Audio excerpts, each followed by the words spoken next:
हमारा अहंकार, हमारी मलिन वासना।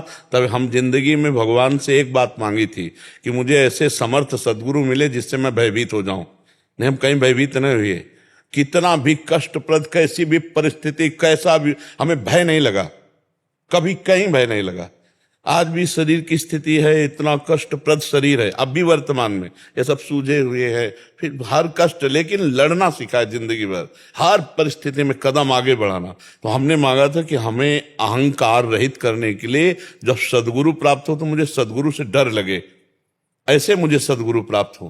तो हमें ऐसे सदगुरु प्राप्त हुए जो कभी आंख नहीं दिखाई, लेकिन इतना डरते हैं हम कि मृत्यु से भी हमें डर नहीं लगता। इतना गुरुदेव के सामने जाते एकदम शांत, और पूरा एकसरा हमारा हमारे ही नेत्रों में हो जाएगा कि कहीं कोई त्रुटि तो नहीं है, कहीं कोई धर्म विरुद्ध बात तो नहीं है। तो ऐसे हमें प्रगट में गुरुदेव चाहिए, जिनकी डांट से हम सुधर सके, जिनकी चरण रज के प्रताप से हमारा अहंकार नष्ट हो सके, और जिनको हम माँ की तरह दुलार करते पावे और पिता की तरह शासन करते पावे। ऐसे गुरुदेव की प्रगट आवश्यकता है। तुम तो एक मनुष्य बालक हो, जब सच्चिदानंद बालक रूप धारण करते हैं तो वो भी गुरु का वरण करते हैं। संदीपनी जी ऊंचे आसन पे बैठते हैं, और जिनकी श्वासों से वेदों का प्रादुर्भाव हुआ वो भगवान नीचे बैठकर विद्या अध्ययन करते हैं। ऐसे ही वशिष्ठ जी ऊपर आसन पर बैठते हैं और भगवान श्री राम नीचे बैठकर के विद्या अध्ययन करते हैं। जब परब्रह्म परमात्मा अवतार लेता है तब गुरु का वरण करता है। तो मनुष्य क्या चीज है? मनुष्य बिना गुरु के सच्चिदानंद को कैसे प्राप्त कर सकता है? समझ पा रहे हो आप? महाराज जी, क्या हनुमान जी से भी प्रार्थना कर सकते हैं कि आप ही गुरु रूप? वो गुरु मिला देंगे, वो गुरु मिला देंगे, क्योंकि हनुमान जी की वाणी और हनुमान जी की जैसे रूप गुरु को सहने की क्षमता नहीं है। हमको चाहिए मनुष्य रूप में, हमारी भाषा में, हमारी दृष्टि में, तब हम पढ़। नहीं तो गीता जी भगवान की वाणी और श्री कृष्ण गुरु हैं, पढ़ लो और परब्रह्म की प्राप्ति कर लो। नहीं, गीता में ही भगवान ने कहा कि जाओ और किसी महापुरुष के चरणों में प्रणिपातेन च प्रश्नया, वहां से उनके शरणागत हो और उनसे प्रश्न करो। अर्जुन जी को आदेश कर रहे हैं भगवान। और गीता जी तब तक शुरू नहीं हुई जब तक अर्जुन ने ये नहीं कहा मैं आपका शिष्य हूं, शरणागत हूं। शिष्यस्ते हम साधिमाम प्रपन्नम, प्रपन्नम माने शरणागत, शिष्य और शरणागत, दो भाव से फिर गीता जी का प्रादुर्भाव होता है। तो बिना गुरु भाव प्रगट किए किसी प्रगट रूप में हमें तो नहीं लगता। आज तक भगवान दत्तात्रेय जी अवधूत थे, 24 गुरुओं का वर्ण किया। क्यों? क्योंकि भगवान है, उनको किसकी जरूरत है? उनको कुछ जानना है क्या? जितने भी भगवान के रूप अवतरित हुए सबने अपने गुरु का वर्ण किया। भगवान परशुराम तो भगवान शंकर गुरुदेव बने, भगवान राम तो वशिष्ठ जी, विश्वामित्र जी आदि, भगवान श्री कृष्ण तो संदीपनी जी। जगह जगह भगवान ने ये गुरु महिमा प्रकाशित की है। और ये हमारा विश्वास है कि बिना गुरुदेव की कृपा के साधन कितना भी कर लो, अहंकार नष्ट नहीं होगा। और जब गुरु कृपा हो जाती है, अहंकार नष्ट हो जाता है, तो पतित को भी भगवान पावन करके मिल जाते। पक्की बात। हम तो एक शब्द में कहेंगे, गुरु कृपा ही केवलम। गुरुदेव की कृपा से ही जीव का निस्तार होता है। हम अपने हृदय की बात कहते हैं, खूब साधन सब ऐसे, पर जो बात गुरु कृपा से बनी वो कहीं नहीं बनी। निर्विकार होना, भगवत प्राप्ति होना, शुद्ध तत्व ज्ञान होना, ये गुरु कृपा ही केवलम, गुरु कृपा से होगा। जब तक गुरुदेव नहीं मिल जाते महाराज जी? हाँ, तब तक भाव करते रहिए, क्योंकि हम डायरेक्ट हनुमान जी की बात नहीं समझ सकते। हम डायरेक्ट अपनी बात हनुमान जी को कह रहे हैं तो क्या सुन रहे? हमें ऐसा अनुभव हो रहा है? क्या हमें हनुमान जी की बात पर अनुभव हो रहा है कि हनुमान जी हमसे बात कर रहे हैं? जब हमारा और गुरु का सीधे, तब बात बनती है। तो भगवान ने भी प्रगट में जब ऐसा किया तो हमें प्रगट में ऐसा करना चाहिए। अब जैसे कोई कह दे कि हम ललितादि सखियों को गुरु बनाकर और निकुंज में प्रवेश पा जाएंगे, तो फिर ललितादि सखियां जो अवतरी हुई आचार्य के रूप में, फिर उसका महत्व क्या रहा? ऐसे ललिता जी की बात हम समझ पाएंगे?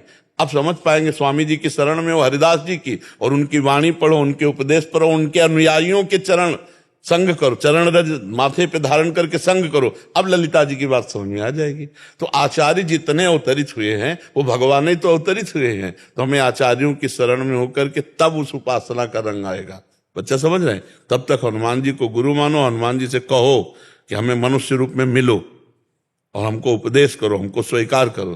तो विविध रूप उनके, कोई रूप धर करके स्वीकार कर लेंगे। सीधे हनुमान जी की भाषा हम नहीं समझ पाएंगे। श्री हनुमान जी की भाषा सीधे नहीं समझ सकते। हनुमान जी का तेज सीधे सहन करने की सामर्थ्य नहीं। हम मनुष्य हैं, हनुमान जी का तेज नहीं सन कि हनुमान जी सामने बैठकर उपदेश करें हम श्रवण कर सके, इतनी बड़ी सामर्थ्य नहीं। भीम जी वायुपुत्र हैं, हनुमान जी के भाई ही हैं, कांप गए थे। जे हुई अपना स्वरूप प्रकाशित किया, तो वो गुरु हैं, सबके गुरु हैं, और उनसे प्रार्थना करें कि हमारी क्षमता के हमारे सामने रूप रख करके आप आओ। तो बन्नो गुरुपद कंज कृपा सिंधु नर रूप हरि महामोह तम पुंज जासु वचन रवि कर निकर। आज तक जितने भी सिद्ध महापुरुष हुए सब गुरु कृपा पात्र है। आप देखो वो पूज्य श्री सीताराम ओंकारनाथ जी महाराज अपने गुरु की कितनी उपासना की, चरण पादुका हर समय छाती में बांधे रहते। इतने सिद्ध महापुरुष हुए बिना गुरु के। जे गुरु पद अंबुज अनुरागी ते लोकहु बेदहु बड़ भागी। जे गुरु चरण रेनु सिर धरही ते जन सकल विभव बस करे। बिना गुरु के ना तो ब्रह्म बोध होता है, ना भगवत प्रेम होता है, न इस संसार समुद्र से पार होता। हमारे शास्त्रों का ये अनुभव है। हम भगवान को गुरु बना करके, भगवान हमें डांटने नहीं आएंगे, लेकिन गुरु को भगवान मान करके तो हमें गुरुदेव डांटते भी हैं, हमें समझाते भी हैं, हमें संभालते भी हैं, हमें सजाते भी हैं। जैसे गुरुर ब्रह्मा, ब्रह्मा का काम है सृजन करना, सृष्टि रचना। गुरु ने हमारे हृदय में सद्गुणों की सृष्टि रच दी। गुरुर विष्णु, विष्णु भगवान का कार्य पालन करना। तो हमारे गुरुदेव भगवान ने जो सृष्टि रची ब्रह्मा बनकर सद्गुणों की, उनकी रक्षा भी की, उनका पोषण भी किया। और गुरुदेव महेश्वरा, महेश्वर का काम है विनाश। गुरु ने हमारे सारे दुर्गुणों का विनाश कर दिया। तो गुरुर ब्रह्मा, गुरुर विष्णु, गुरुदेव महेश्वरा, और गुरु साक्षात पर ब्रह्म तस्मै श्री गुरुवे नमः। और जब अनुभव हुआ तो यही लगा कि जो गुरुदेव वही इष्ट, जो इष्ट वही गुरुदेव, कोई अंतर नहीं। वही पर ब्रह्म परमात्मा तत्व ही गुरुदेव रूप में बैठा है। हमारा जो शास्त्रीय सिद्धांत है, जो भागवतिक मार्ग है, वो ऐसा है जी। बहुत चाह लगे आपके दर्शन करने को लोगों को। क्या आपने ऐसा जो है इस संप्रदाय को क्या है, कहाँ से कहाँ होगा? महाराज जी बस तिनके का कोई बल नहीं, बल तो वायु का है। जो वायु तिनके को उड़ा रही है, अगर तिनका सोचे कि हम बहुत उड़ रहे हैं, नहीं नहीं, तिनके के कोई पर नहीं होते, वायु के प्रवाह से उड़ रहा है। ऐसे ही भगवान की कृपा, लाडली लाल की कृपा ही चला रही है। अगर हमारे पूछो तो दोनों किडनी फेल, हम किसी लायक नहीं है, पर उनकी कृपा, कृपा से कहो कृपा से कहा न होई। कृपा से जो मूक है वो वेद पढ़ दे, कृपा से लूला लंगड़ा पहाड़ चढ़ जाए, है ना। उन्हीं बस कृपा। मूकम करोति वाचालम पंगुम लंघेते गिरिम यत कृपा तम हम वंदे परमानंद माधवम। बस कृपा, कृपा, लाडली लाल की कृपा। सबे अंग गुणहीन हो ताको जतन न कोई, एक किशोरी कृपाते जो कछ हो। सोऊ कृपाते सुलभ नहीं ताको कौन उपाव, चरण शरण हरिवंश की सहजय बले। रविंद्र जी दिल्ली से। राधे राधे। राधे राधे महाराज जी, आपके चरणों में कोटि कोटि प्रणाम। महाराज जी, समुद्र मंथन के समय देवताओं और दानवों ने एक जैसा श्रम किया, जबकि फल उनको अलग अलग मिला। महाराज जी, क्या भगवान एक ही समय पर एक ही उद्देश्य के लिए एक ही जैसी किए गए श्रम का फल अलग अलग? अब आप इसमें फिर ध्यान दीजिए, दृष्टि डालिए। इसमें कोई श्रम नहीं कर रहा था, केवल भगवान कर रहे थे। आप पूरे समुद्र मंथन को भी पढ़ना जाके, भगवान ने प्लानिंग बनाई। पता है आपको? हाँ बोलते जाना, जाना पता हो तो हमें बताना। भगवान ने इसका पूरा संकल्प रचा, देवताओं को दैत्यों के पास भेजा सन्निधि के लिए। ये हमारी आपकी मित्रता और समुद्र मंथन होगा, उसमें अमृत आदि जो ये रत्न निकलेंगे उनको हिसाब से बांट लेंगे और अमृत आपस में फिर बांट। फिर समुद्र मंथन के लिए जो मंदराचल पर्वत, उसको भगवान उठा के लाए गरुड़ पे। नहीं, पिचक गए थे, आधे तो मर ही गए थे। भगवान ने अमृत दृष्टि से जिलाया, नहीं तो आधे तो मर गए थे। पढ़ के देख लेना। भगवान उठा के लाए। फिर मंदराचल के लिए जो रस्सी, तो वासुकी नाग को तैयार किया गया और उनमें भगवान निद्रा रूप से बैठे। भगवान वासुकी के अंदर निद्रा रूप से बैठे। भगवान फिर जब देख जो ही मंदराचल चलाना शुरू हुआ, सो डूबने लगा, तो भगवान कच्छप रूप से बैठे नीचे। फिर देखा कि दैत्य जो है, जब वो पूंछ की तरफ लगाया तो उन्होंने कहा मुझे निकष्ट समझते हो क्या? तो फण की तरफ, तो उनके अंदर जो जहर की फण से निकल रही थी वासुकी के, तो भगवान उनके दैत्य शक्ति के रूप में, दैत्य शक्ति, अपार बल बन करके भगवान और देवताओं में देवी शक्ति के रूप में, और ऊपर से 1000 भुजा धारण करके मंदराचल को ऊपर से रोके हुए, और इधर अजित रूप से देवताओं की तरफ लग के पूरे समुद्र मंथन में महाराज केवल भगवान है। भगवान का बल काम कर रहा है। और भगवान सदैव अपने जनों का पक्ष लेते हैं। अपने जन कौन? जो भगवान की शरण में। दैत्यों ने भगवान को नहीं पुकारा था। दैत्यों के पास मित्रता के लिए देवताओं को भगवान ने भेजा था, क्योंकि देवताओं ने भगवान की शरण ली थी। और समुद्र मंथन में पूरा का पूरा भगवान का बल रहा। अब जो विष निकला, अब देवता दैत्य दोनों घबराए, तो भगवान शंकर ने उसे गले में धारण किया। जो जो रत्न आदि निकले, भगवान इशारा कर देते तो देवता चुप हो जाते, तो दैत्य ले लेते थे। और भगवान जब इशारा कर देते तो देवता ले, और जब अमृत का कलश निकला तो दैत्य लेके भाग गए। शायद है कि अगर वो भगवान के अनुसार पूछते तो फिर भगवान को पिलाना पड़ता।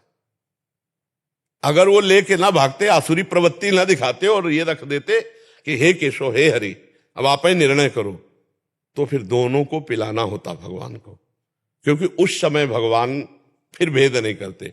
जब देवताओं का हिस्सा ही नहीं दिया और लेके भाग गए, तो समुद्र मंथन तो देवताओं की प्रार्थना से हुआ था। देवता भगवान की शरण में थे, तो भगवान ने इशारा किया, चुप रहो, अभी पूरा लाते हैं। तो फिर वो रूप जो रखा, छैल छबीला मोहिनी रूप, और मोहिनी रूप रख के जो ही बीच में पहुंचे, तो हाथ में अमृत भूल गए, देखते ही रह गए भगवान का रूप। और भगवान ने जे मुस्कुराया, देख लो ऐसा रूप भगवान का है, जो भी मुस्कुराया तो उन्होंने कहा, ले अमृत का कलश, कहला नहीं। और भगवान कह रहे कि देख लो, मैं किसी की नहीं होती, मेरे पे विश्वास मत करो। और मुस्कुरा दिया, तो उन्होंने कहा तो हम पे पूरी रीझी। बोले आप, तो बोले हम जो करेंगे तुम रोकोगे नहीं? बोले बिल्कुल नहीं रोके। तो सब देवताओं को पिला दिया। बीच में वो एक राहु रहा, वो उसने जब ऐसे देखा कि पूरा कलश तो औंधने वाला है, और भगवान है ये। फिर भगवान ने सुदर्शन चक्र, तो वही चंद्रमा और सूर्य का ग्रहण पड़ता है उसी से। तो इसमें मुख्य भगवान की शरणागत की बात है। देवता भगवान की शरण में हुए अमृत प्राप्ति के लिए भगवान ने समुद्र मंथन किया। अगर वो दैत्य आसुरी प्रवृत्ति दिखा के लेके ना भागते, तो फिर भगवान को निर्णय करना पड़ता, फिर आधा पर वो लेके भाग गए तो वो तो छल किए ना, तो भगवान उनसे ज्यादा गुरु बड़ा भारी छल कर दिया कि वो देखते ही रह गए, एक बूंद नहीं पिलाया। तो ये भगवान की शरणागति का पक्षपात है। वैसे भगवान समूहम सर्वभूतेषु। सुहानी चौधरी जी। जय जय श्री हरिवंश। श्री हरिवंश महाराज जी। महाराज जी, गुरुदेव के प्रति ऐसा प्रेम कैसे जागृत हो कि कोई सुध बुध ना रहे? जब गुरुदेव में इष्ट भाव हो जाता है तब ऐसी बात होती है। जब गुरुदेव में इष्ट भाव हो जाता है, गाते तो अपने लोग हैं, गुरुर् ब्रह्मा गुरुर् विष्णु गुरुदेव महेश्वरा, गुरु साक्षात परब्रह्म तस्मै श्री गुरुवे नमः, लेकिन हम गुरुदेव को परब्रह्म नहीं देख पाते। गुरुदेव को मनुष्य मानते हैं, या बहुत साधक मानते हैं, और थोड़ा ऊंचा भाव हुआ तो अच्छे संत मानते हैं, लेकिन गुरु साक्षात परब्रह्म, मैं जिनको पाना चाहता हूं वही रूप बदल कर गुरुदेव के रूप में बैठे हैं। बंदो गुरुपद कंज, कृपा सिंधु नर रूप हरि, महामोह तम पुंज, जासु बचन रविकर निकर। ऐसा गुरु के प्रति भाव हो जाना कि साक्षात मेरे इष्ट देव गुरुदेव के रूप में बैठे हैं, तभी हम फिर रात दिन उन्हीं के ध्यान में डूबे रह सकते हैं। ध्यान मूलम गुरु मूर्ति, पूजा मूलम गुरुपदम, मंत्र मूलम गुरु वाक्यम, मोक्ष मूलम गुरु कृपा। फिर उसको कुछ साधन करने की जरूरत नहीं। जो गुरु से इतना प्यार करता है तो वो गुरु स्वरूप ही हो जाता है। जैसे एक भृंगी नाम का कीड़ा है, वो दूसरे कीड़े को लाता है और अपने घरौंदे में बंद करके और भन भन उसको ऐसे डंक मारता है और अपनी तरफ आकर्षित करता है, और भन भन तो चिंतन करते करते अन्य जाति का कीड़ा बिना शरीर छोड़े भृंगी कीड़ा बन जाता है। ऐसे ही हम गुरुदेव के द्वारा दिया हुआ मंत्र, गुरुदेव के द्वारा दिया हुआ नाम, निरंतर गुरुमुख जो हमें मिला है, उसका हम चिंतन, तो हम गुरु स्वरूप ही हो जाते हैं, हम भगवत स्वरूप हो जाते हैं। जो गुरुदेव वही अंदर अंतरात्मा हो जाती है। ये बाहरी रूप नहीं, अंतरात्मा वही हो जाती है। सच्चा प्यार तो वही है कि हम प्यारे के रंग में रंग जाए। जो प्यारे वही रंग रंग जाए। तो गुरुदेव से ऐसा प्यार तो कोई बिरला ही करता है, जिसने अपना सर्वस्व गुरुदेव को, और गुरुदेव का बताया हुआ नाम मंत्र ही सर्वस्व, वो आगे निकल जाता है। पर है बहुत कठिन, इसी का दुरुपयोग किया जाता है, इसी का दुरुपयोग किया जाता है, पाखंड में इसी का दुरुपयोग किया जाता है। गुरु को शिष्य ने सब कुछ दिया, लेकिन गुरु ने कुछ नहीं लिया। हमारे शास्त्रों में, सिद्धांतों में, इतिहास में भरा पड़ा है कि गुरुदेव को सर्वस्व न्यौछावर किया और पूर्ण काम गुरुदेव कुछ नहीं लिए। तन मन प्राण सर्वस्व न्यौछावर गुरुदेव को, और गुरुदेव ने कुछ नहीं लिया। आनंद ले। एक दिन समर्थ गुरु स्वामी रामदास जी महाराज शिवाजी के पास गए और कहा भिक्षाम दे। सोचा समर्थ स्वामी जी आए, ये तो गुरुदेव को क्या दे, पूरा राजपाट सब लिख करके झोली में। बोले हाँ ठीक है, आज से तू सेवक, चल राज्य शासन पूर्वक धर्म पूर्वक कर, मेरा राज्य तू सेवक। जय जय। सब कुछ दिया, कुछ ले लिया। शिष्य आसक्त, गुरु निरपेक्ष, शिष्य समर्पित और गुरु स्पृहा रहित, कोई इच्छा नहीं। तो इन्हीं सूत्रों का दुरुपयोग किया जाता है। अब वो बेचारा भोला जीव तन मन प्राण समो, गुरुदेव उसी का पाखंड के द्वारा सेवन गलत, उसने सर्वस्व समर्पित किया, उन्होंने कुछ नहीं लिया। जब तक लेने की चाह तो गुरु कहां, गुरु वही जो देने की चाह में मगन है। सबको नाम, सबको सुख, सबके जीवन रक्षा, सबका मंगल, वही गुरु। किसी से कुछ लेने की चाह आई तो वो गुरु नहीं, गुरु वो हुआ जो देने वाला है। तब लग जोगी जगत गुरु, जब लग रहा निराश, और जब आशा मन में भई तो जग गुरु और जोगी दास। जोगी दास, तो ये बात समझो, गुरु में पर ब्रह्म भावना, लेकिन गुरु की आज्ञा पर निरत, जो नाम दिया, जो मंत्र दिया। और हम आप सबसे प्रार्थना करेंगे कि अपने गुरुदेव को मन प्राण समर्पित करके उनकी बात को समझो, जो नाम मंत्र दिया है। कहीं व्यभिचार आदि दोषों में, कहीं गंदी बातों में, कहीं ऐसे हो तो गुरु की आज्ञा का उल्लंघन करने में सुख मिलेगा। गुरु बलि तजेओ, बलि को उनके गुरुदेव ने मना किया कि तुम भगवान को 3 पग पृथ्वी नहीं दोगे, तो नहीं माने, दे दिया। अगर गुरु गलत आज्ञा करे तो नहीं मानना चाहिए। मान लो तन मन प्राण समर्पित, अब कोई गलत आज्ञा गुरु कर रहे हैं तो हमें समझना चाहिए हमारी परीक्षा हो रही, बिल्कुल खरे उतरना है। गुरु भी कहें तो गलत नहीं करना। यदि सही वो होंगे तो शाबाशी देंगे, और गलत होंगे तो उनके होश ठिकाने हो जाएंगे। दोनों बातें हैं। तो ये बात ध्यान रखना, गुरु प्रेम का तात्पर्य क्या है? भगवत प्रेम। गुरु प्रेम का तात्पर्य क्या है? उनकी आज्ञा का पालन करना। उनकी आज्ञा कितनी हो सकती है? जो धर्मशास्त्र सम्मत है। धर्म के विरुद्ध कभी गुरु उपदेश आदेश दे ही नहीं सकते। आज तक कहीं किसी गुरुजनों ने नहीं दिया। धर्म के विरुद्ध आदेश उपदेश नहीं कर सकते। अगर धर्म के विरुद्ध आदेश उपदेश है तो हमें नहीं मानना। फिर हमें समझना है कि दाल में काला है, हमें नहीं मानना। धर्म विरुद्ध आचरण नहीं मानना, ये बात ध्यान रखो। बिल्कुल इस बात पर दृढ़ रहोगे तो आगे निकल जाओगे, नहीं तो बाद में रोना पड़ेगा। समाज में सत्य मार्ग मिलना बहुत कठिन है। हाँ है, शास्त्रों में लिखा है, सकल समर्पण प्राण धन गुरु सेवा तज करें जेबान। इसका मतलब क्या है? इसका मतलब गंदी बात थोड़ी है, इसका मतलब गंदा आचरण थोड़ी है, इसका मतलब गंदा व्यवहार थोड़ी है। नहीं, गुरुदेव की आज्ञा पर चल रहे हैं, रात दिन भजन में लगे, गुरुदेव जैसा कह रहे हैं वैसे चल रहे हैं। अब गुरुदेव इसका अगर दुरुपयोग करें तो ऐसे फिर नहीं, फिर वो बात नहीं। फिर गुरु बलि तजेओ कंत ब्रज बनितन भे मुद मंगलकारी। गुरु बलि तजेओ, फिर छोड़ दो, फिर सतमार्ग का आश्रय लो। वहां सतमार्ग नहीं मिलेगा। आप गए और औरों घालें, जे कहूं सतमार्ग प्रतिपालें। आप तो गिरे ही है, तुमको भी ले, ऐसी बात को, क्योंकि इन्हीं शब्दों का दुरुपयोग होता है। सकल समर्पण प्राण धन, अब ये परम पवित्र शब्द गुरुदेव को समर्पित, तो अब उसका दुरुपयोग अगर होगा तो फिर सतमार्ग कहाँ रह जाएगा। तो इसलिए बहुत सावधान रहे। जहां कहीं ऐसा हो तो वहां से अपना राधा राधा राधा राधा, और नहीं तो गुरुदेव की आज्ञा पर चले तो गुरुदेव से प्रेम हो। गुरुदेव कौन है? अखंड मंडलाकारम व्याप्तम मेन चराचरम। इतने रूप गुरु का नहीं है। ये पार्थिव मायाकृत रूप है। गुरुदेव का स्वरूप क्या है? अखंड मंडलाकारम व्याप्तम एन चराचरम तत्पदम दर्शितम मेन तस्मै श्री गुरुवे नमः। सबके हृदय में गुरुदेव भगवान विराजमान, जो ब्रह्मानंदम परम सुखदम केवलम ज्ञान मूर्तिम, पंचभूतम रूपम नहीं, केवलम ज्ञान मूर्तिम धुंदातीतम गगन सदसम तत्वमस्यादि लक्ष्यम एकम नित्यम विमल मचलम सर्वधि साक्षिभूतम भावातीतम त्रिगुण रहितम सदगुरुम तम नमः। सदगुरु परब्रह्म परमात्मा है।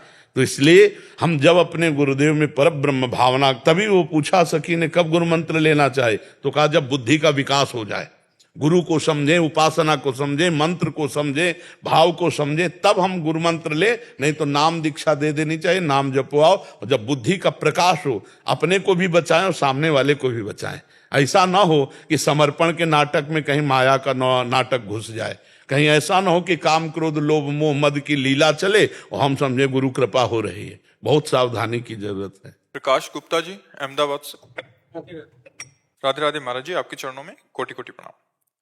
महाराज जी, जब पहला जन्म हुआ और इस आत्मा को ईश्वर की दिव्य लीला का अंग बनाकर इस संसार में भेजा गया था, वो ईश्वर की योजना का हिस्सा असल था। बात उसको सही ढंग से समझो तो बात समझोगे। भेजा नहीं गया था, स्वयं आया है। एक अहम बहु श्याम, केवल भगवान श्री कृष्ण थे जब सृष्टि नहीं थी। जब सृष्टि नहीं रहेगी तो केवल भगवान रहेंगे। बीच में वो कह रहे हैं मत्ता परतरम नान्यत किंचिदस्ति धनंजय, मेरे सिवा कोई नहीं है। वही सब रूपों में बन गए। बहुनाम जन्म नावंते ज्ञानवान माम प्रपद्यते वासुदेवा स्वरमित सा महात्मा सुदुर्लभा। जो सब कुछ भगवान वासुदेव ऐसा जान गया, वो महात्मा दुर्लभ है। भगवान गीता जी में कह रहे हैं वासना वासुदेवस्य वासितम भुवनत्रयम्। भगवान श्री कृष्ण की ही इच्छा से ये त्रिभुवन प्रकट हुआ है। अब क्या हुआ, हम भगवान की इच्छा में नहीं टिके, हम अपनी इच्छाएं कर ली, अपने को पुरुष मान के, अपने को स्त्री मान के, और नाना प्रकार के पापाचरणों में बह गए। अब हम भूल गए कि हम भगवान के हैं, भूल करके अपनी इच्छाओं के बंधन में बंध गए। हमारा पहला जन्म कौन है? आप ये जैसे भगवान अनादि है ना, ऐसे भगवान की माया अनादि है। जैसे भगवान अनिर्वचनीय है ना, ऐसे भगवान की माया अनिर्वचनीय है। आज तक कहीं किसी भी शास्त्र में, धर्म ग्रंथ में तिथि तारीख नहीं लिखी कि अमुक समय रचा गया था संसार। आज तक कहीं नहीं। संसार की रचना का वर्णन है, लेकिन काल का वर्णन नहीं है। समय, तिथि, जैसे आपकी मुच्छ किस तारीख को निकली थी, आप बता सकते? आप ही की निकली है, आप नहीं बता पाएंगे। क्यों नहीं बता पाएंगे? जब आपकी निकली तो आप क्यों नहीं बता सकते? नहीं, हम बता नहीं सकते। यह है निर्वचनीय माया। कब आपका पहला जन्म हुआ, नहीं बता सकते। अनादि और आखिरी में अनंत, अनादि और अनंत, ऐसी उसकी महिमा है। अब हमको वर्तमान के समय को सुधारना, पीछे की तरफ तो छोड़ो। जो हुआ, जो होगा, वो सब गया। हमें ना भूत की सोचना, ना भविष्य की। अब हमें वर्तमान में मनुष्य शरीर मिला। अब हम जान जाएं कि हम कौन है, हमारा कर्तव्य क्या है, हमारा लक्ष्य क्या है, हम कैसे भगवत प्राप्त हो, कैसे दुखों से निवृत्त हो। इस समस्या का समाधान करो। समझ पा रहे हो आप? इस समस्या का समाधान अगर नहीं हुआ तो चारों वेद कंठस्थ हों, 18 पुराण कंठस्थ हों, तो भी काम नहीं बनेगा। हमारा काम बनना है इसी जन्म में वर्तमान को भगवद स्मृति में लगाने से। तदर्पिता अखिलाचारिता तद्स्मरणेन परम व्याकुल देते। समस्त आचरण भगवान को समर्पित कर दो और निरंतर भगवान का स्मरण करो। अभी आप समझ जाओगे कि आप कौन हैं। आपका ये शरीर आप तो नहीं है ना, इतना तो कहीं ना कहीं अध्यात्म से समझ ही रहे हैं ना, पर कहीं ये समझते हुए भी, समझाते हुए भी नहीं समझ रहे हैं। शरीर में है, आप देख लो, पकड़ो हमारी बात को, है ना, अपने इसी देहाभिमान में ही है। और जब तक ये देहाभिमान है, तब तक भगवदानंद की अनुभूति नहीं हो सकती। इसीलिए इसको मिटाने के लिए भगवत सेवा, भगवत लीला कथा गायन, भगवत लीला कथा श्रवण, भगवत नाम कीर्तन, भगवत भक्तों का संग, इसी से देहाभिमान गलित होता है। जब अपने अंदर दैन्य भाव आ जाएगा ना कि सब हमसे महान, हम सबसे छोटे हैं, तो बिल्कुल भगवान के नजदीक पहुंच जाएंगे। तृणादपि सुनीचेन, जब अपने को सब तृण से भी नीच अपने को समझ लेगा। अभी तो ऐसा नहीं है, देहाभिमान बहुत बढ़ा हुआ है।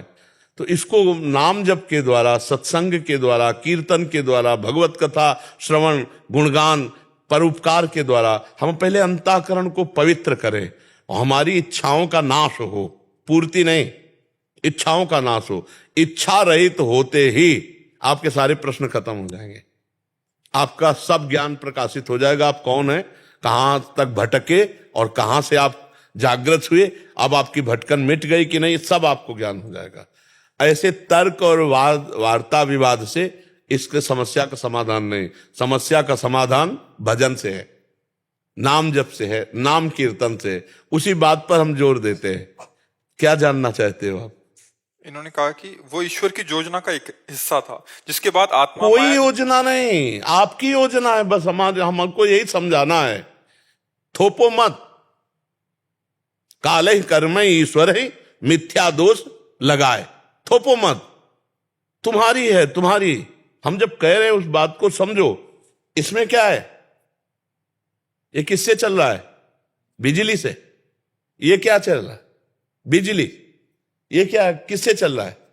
सर्वत्र बिजली एक है ना, बिजली एक है ना, प्रभाव अलग अलग है। एक हवा फेंक रहा है, एक ठंडा फेंक रहा है। अगर ये हीटर में हो तो गर्मी फेंकेगा। बिजली तो वही है, बस वो बिजली देखो, परमात्मा है। तुम्हारे अंदर जो पावर है वो किसका है? परमात्मा का है। प्रयोग कहां कर रहे हो? इच्छाओं की पूर्ति माया में, कभी नहीं जान पाओगे। और थोपोगे ईश्वर काल ही कर्म ही ईश्वर ही मिथ्या दोष लगाए। जो न तरे भवसागर असमाज नर पाए, स्वति निंदक मंदमति आत्मनन गति जाए। बहुत सूक्ष्म विषय, इसको समझना है। हमें किसी ने नहीं बांध रखा, हम खुद बंधे हुए हैं। भगवान तो हमें मुक्त करने के लिए अवसर दिए। भगवान ने आपको भेजा सत्संग में, मानते हो बात? आप नहीं आए, आपको भगवान ने भेजा है। अब मोहि भाव भरोस हनुमंता, बिनु हरि कृपा मिले नहीं संता। आपको मनुष्य शरीर भगवान ने कृपा करके दिया और आपको मनुष्य शरीर में सत्संग दिया। सत्संग में कृपा करके भगवान आपको बता रहे हैं कि आप कैसे मुक्त होगे। अब इसी को पकड़ लो, मुक्त हो जाओ। भगवान तो मुक्त करने वाले हैं, मंगल भवन है। वो बांध कैसे सकते हैं किसी को?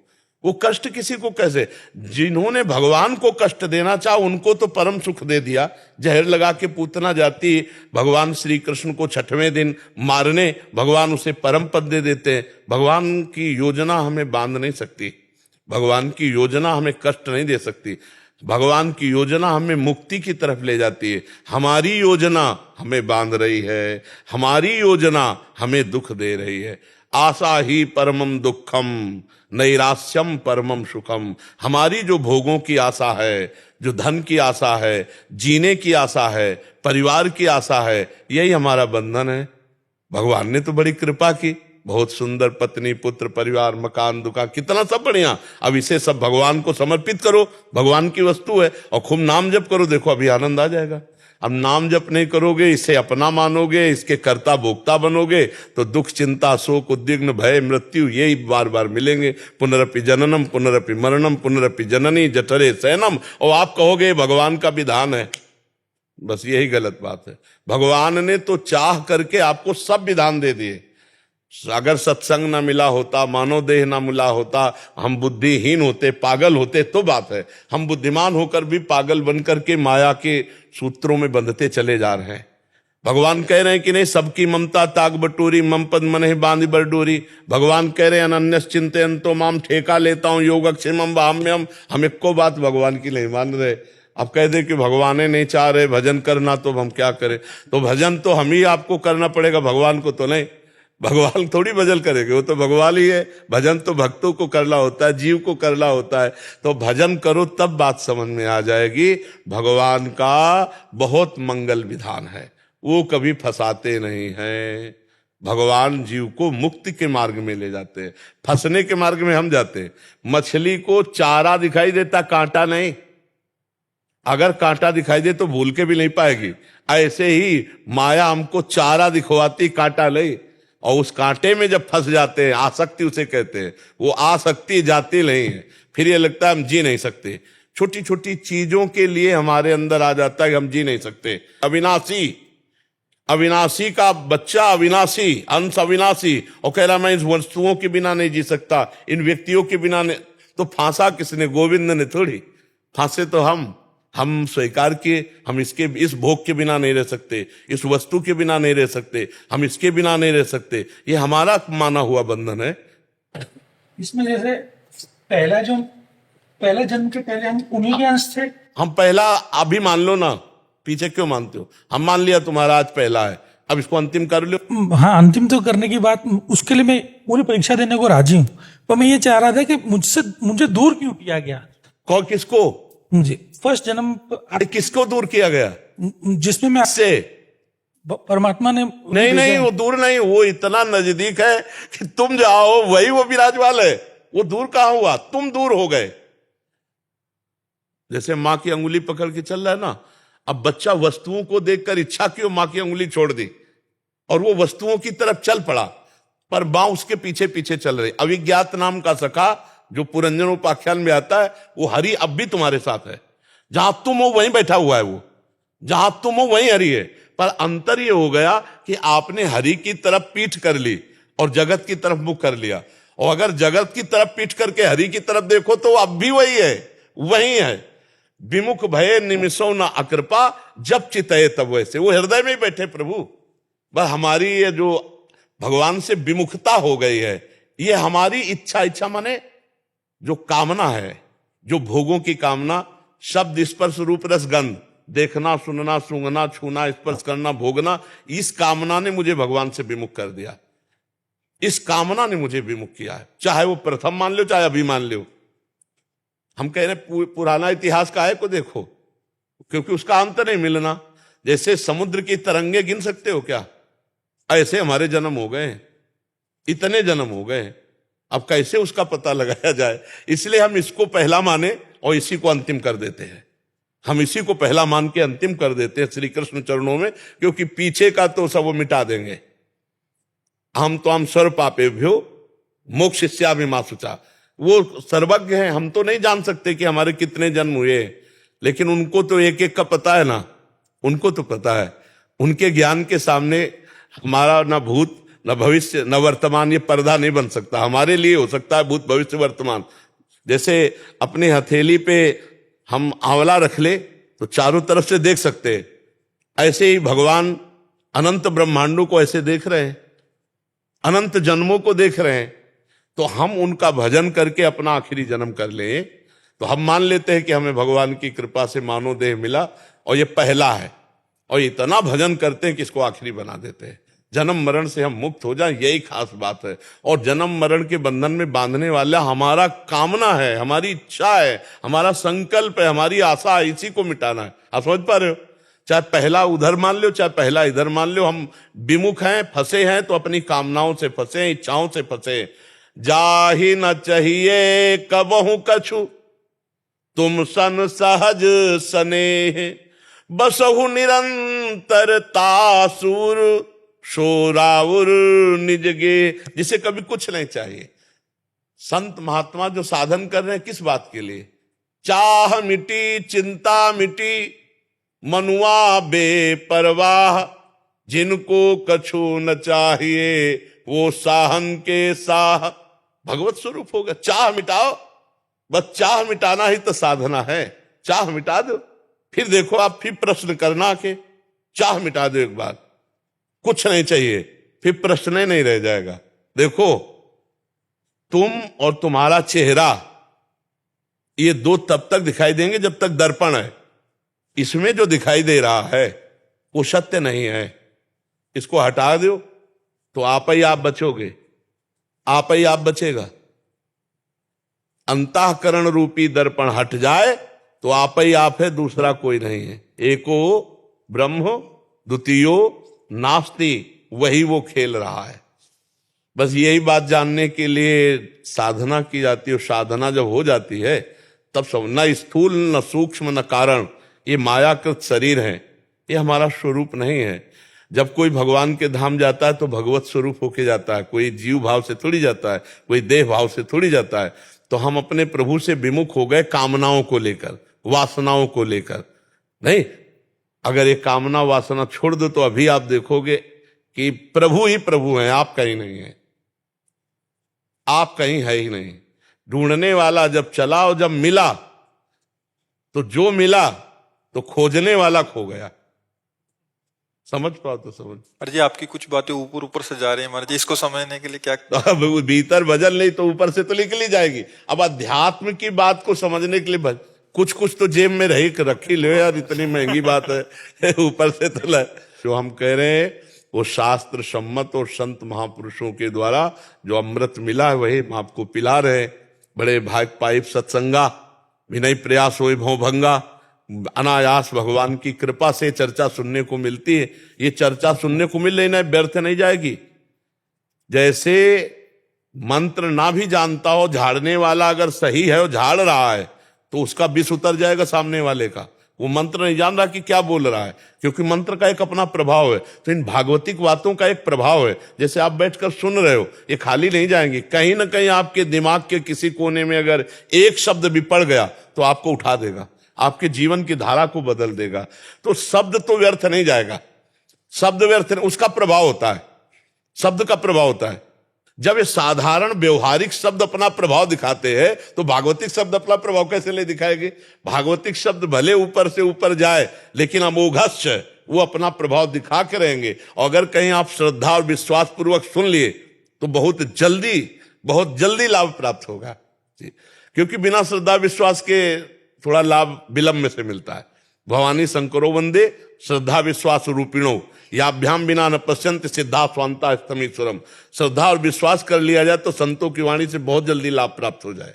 छाया जी नासिक से। श्री हरिवंश। श्री हरिवंश महाराज जी आपके चरणों में कोटि कोटि प्रणाम। महाराज जी, क्या आध्यात्मिक आकांक्षा उपास्य की कृपा से पैदा होती है या उपासक की एक अवस्था होती है, जैसे कि शरणागत को श्री जी के पावन चरणों की अखंड सेवा प्राप्त करने की तीव्र अभिलाषा? पहले तो सर्वप्रथम जीव के ऊपर हरि की कृपा होती है। हरि की कृपा से मानव देह मिलता है। फिर द्वितीय कृपा होती है साधु संग मिलता है।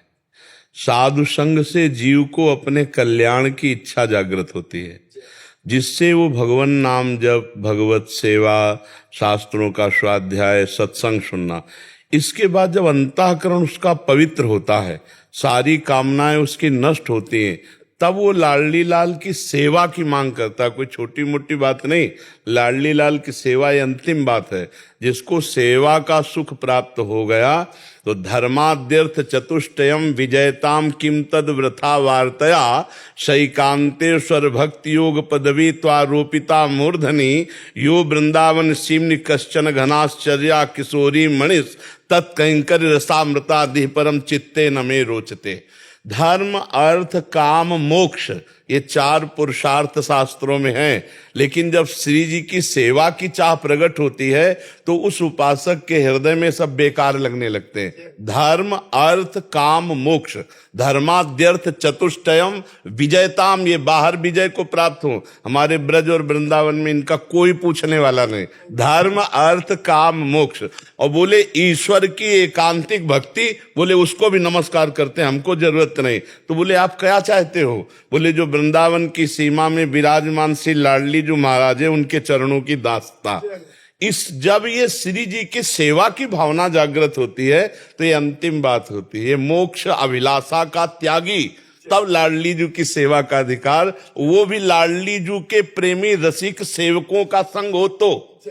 अगर रे मन रसिकन संग बिन रंचन उपजय प्रेम, यदि लाडली के लाडलों का प्रेम नहीं है, उनके रसिक जनों का संग नहीं है, तो लाडली जू की सेवा सुख की अभिलाषा नहीं जागृत हो सकती कि मैं प्यारी जू के चरणों में महावर लगाऊं, मैं प्यारी जू को फूलों से श्रृंगार करूं, प्यारी प्यारे को भोग लगाऊं, प्यारी प्यारे को सुख पहुंचाऊं, झूला झूलाऊं, उनको लाड लड़ाऊं। ये जब लाडली जू के प्यारों की कृपा होती है, जो रसिक जन है, तब ये लाभ प्राप्त होता है। तो हमें लगता है कि सब कृपा ही कृपा है, इसमें हमारा पुरुषार्थ कहीं नहीं है। हमारा एक ही पुरुषार्थ है कि जो हमको बताया गया वो हम मान लें और वैसे चल दें। होना तो सब कृपा से ही है। हम खूब नाम जप करें, अपने पवित्र आचरण रखें, अपना लक्ष्य रखें प्रभु की प्राप्ति। ये हमारी तरफ से हो तो शेष सब प्रभु की तरफ से पूर्ण हो जाएगा। जैसे बिना हमारी सोच समझ के हमें मनुष्य जन्म दिया, हमारी कोई समझ नहीं थी, हमें सत्संग दिया, हमारी कोई समझ नहीं थी, लाडली जू महाराज का जो आगम निगम पुराण अगोचर है उनका परिचय मिला, राधा नाम का परिचय मिला। अब हम इसी में लग जाएं, तब हमारा कृपा का आदर हुआ, नहीं तो कृपा का अनादर हुआ। और कृपा का अनादर होगा तो अशांति, दुख, चिंता, शोक बढ़ेंगे, और कृपा का आदर होगा तो आनंद आनंद ही रहेगा। हर समय आनंद बढ़ता चला जाएगा। आनंद कंद प्रभु जिनके आश्रित हैं वो हमारी लाडली जो है। जाके अधीन सदा ही सांवरो या ब्रज को सिरताज, हमारे माई श्यामा जू को राज, हमारी महारानी जू, इनकी सेवा की लालसा कृपा से ही होती है। इसमें कोई साधन पक्ष नहीं। ये तो संभाव्योपि विरंच नारद शिव स्वयं भुआ देरनया। भगवान शंकर, देवर्षि नारद जी, श्री सुखदेव जी, बड़े बड़े महापुरुष आकांक्षा करते महारानी जी के चरण रज पाने के लिए। महारानी जी कौन है? जो अखिल कोटि ब्रह्मांड नायक परात्परीश भगवान श्री कृष्ण जिनके सामने खड़े, वो हमारी बात। ये उन्हीं की कृपा से आकांक्षा होती, इसमें साधन पक्ष नहीं। या गुण साधन ते नहीं हुई, तुम्हारी कृपा पाओ कोई कोई। हमारे यहाँ ध्रुवदास जी कह रहे, सबे अंग गुणहीन हो, ताको जतन न कोई, एक किशोरी कृपाते जो कछु होए सो होए।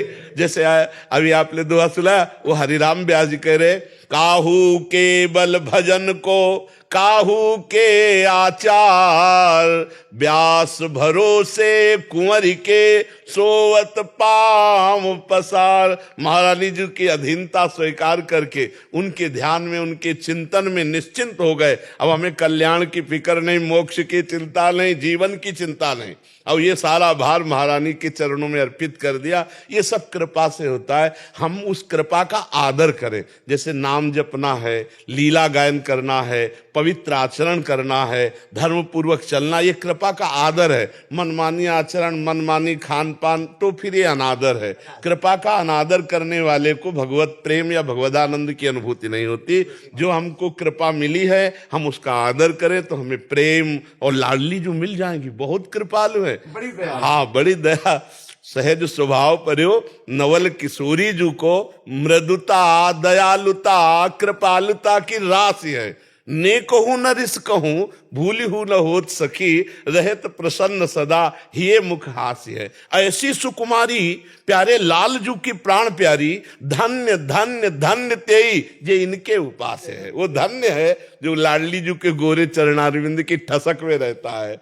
हाँ, क्योंकि रसघन मोहन मूर्तिम विचित्र केलि महोत्सवोल्लसितम, राधा चरण विलोडित रुचिर शिखंडम हरिम बंदे। जिनके चरणों की वंदना संपूर्ण संसार करता है, वो हरि जिन गोरे चरणारविंद में मोर मुकुट पधराते हैं, वो हमारी श्री लाडली जी महाराज है। ये कृपा से होता है, किसी साधन से नहीं होता है।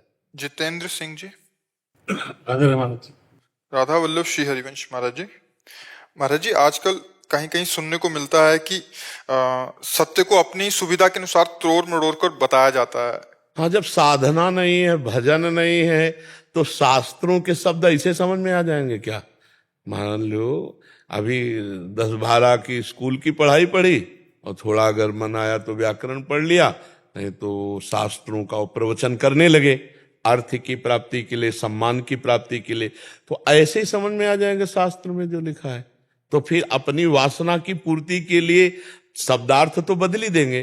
ना वो भावार्थ पकड़ पाएंगे, ना वो रहस्यार्थ पकड़ पाएंगे, क्योंकि उसके लिए भजन चाहिए। आप उपनिषदों में देखिए कि जैसे किसी उपनिषद के सूत्र को किसी ऋषि के द्वारा शिष्य को बताना है, तो बोले 12 वर्ष आप आश्रम में सोने लगाइए। अब वो 12 वर्ष ऋषि के आश्रम में रहा, ब्रह्मचर्य से, संयम से, नियम से, रोज त्रिकाल संध्या स्नान। 12 वर्ष बाद बता दिया तुम प्राण नहीं हो। अब वो चिंतन किया मैं प्राण नहीं, अब उसको अनुभव हुआ मैं प्राण नहीं हूं, क्योंकि 12 वर्ष की साधना है ना। अब साधना तो है नहीं, अपनी वासनाओं की पूर्ति के लिए, अर्थ की पूर्ति के लिए, भोग, नाम, प्रतिष्ठा, ये सब। तो वो शास्त्र के शब्दों का रहस्यार्थ क्या समझ पाएंगे, उनका भावार्थ क्या समझ पाएंगे। अब वो शास्त्र को तोड़ मरोड़ कर अपने अनुकूल बोलेंगे तभी तो उनकी चाहत पूरी होगी। तो ये तो निश्चित है, क्योंकि शास्त्रों का अर्थ केवल पढ़ने से थोड़ी आता है। जैसे एक पीएचडी पढ़े आए हुए, तो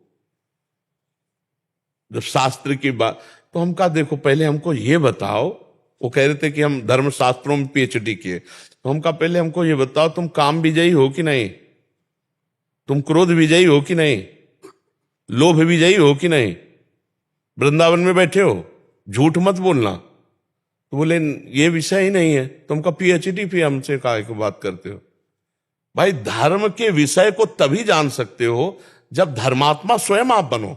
धर्मात्मा पुरुष तितिक्षु होता है, सहनशील होता है। वो काम वेग को, क्रोध वेग को, मोह वेग को, मद वेग को जो सह सकता है वही, और सब इसमें परास्त होते हैं। नहीं तो फिर शास्त्र का अर्थ कैसे समझ में आएगा। पहले जैसे राजा लोग तिजोरी संपत्ति जहां रखते थे ना, खजाना, वहां कई मार्ग बनवाते थे और भूल भुलैया कर देते थे। उसमें से वही जाएगा जो राजा का पर्सनल आदमी है, वो उस मार्ग को जानता है, उन भूल भुलैया में नहीं जाएगा, वो सीधे खजाने पहुंच जाएगा। ऐसे शास्त्रों में ना ब्रह्म तत्व, भगवत प्रेम आदि खुला नहीं रखा है, घुमा के खजाने में ऐसे रखा है कि गुरु के द्वारा ही, जो गुरु सेवी है, भजनानंदी है, वही उस शब्दों के मार्ग से पहुंच पाएगा उस तत्व में, नहीं तो पहुंच पाएगा। आप कभी सुनते हो भागवत में एकादश स्कंद का कथा हो रही तो हमें बताना, कोई बिरला कहेगा एकादश स्कंद जो उद्धव जी को भगवान जाते समय उपदेश दे रहे हैं, खजाना रखा हुआ है। पर वहां जब स्वयं की पकड़ नहीं है तो फिर उसका प्रवचन कैसे होगा। तो इसलिए वास्तविक जो शास्त्रीय अर्थ है वो तप और भजन के द्वारा समझ में आता है, जब भगवान लक्ष्य हो। अगर पैसा लक्ष्य है तो फिर लक्ष्य समझ में नहीं आता। बातें बना लो। जैसे एक बार आगरे से 2-3 विद्वान आए थे तो हित धाम में, तो तर्क के लिए, तो उनसे कहा देखो शास्त्र का मतलब है हम अपने अंदर के दुर्गुणों पर विजय प्राप्त करें। अगर आप केवल बातचीत करने आए हो कि कितना क्या कैसा, तो हम पहले हम हारे हैं, हार हमसे पहले लिखवा लो, हम हारे हुए, आप जीत गए। और अगर शास्त्र का मतलब समझना चाहते हो तो निर्विकार होकर परमात्मा की प्राप्ति के लिए तो चर्चा कर लो। और अगर ये हारो और जीत तो पहले हम हारे, क्योंकि उससे क्या होला है। और शास्त्र का फल है कि जो हम जाना हम उस पर चले, तब तो उसका अनुभव। तो चलने वाला तो प्रभु नहीं। तो बहुत विचित्र खेल है, समझ लो अर्थ कैसे समझ में आएगा शास्त्रों का।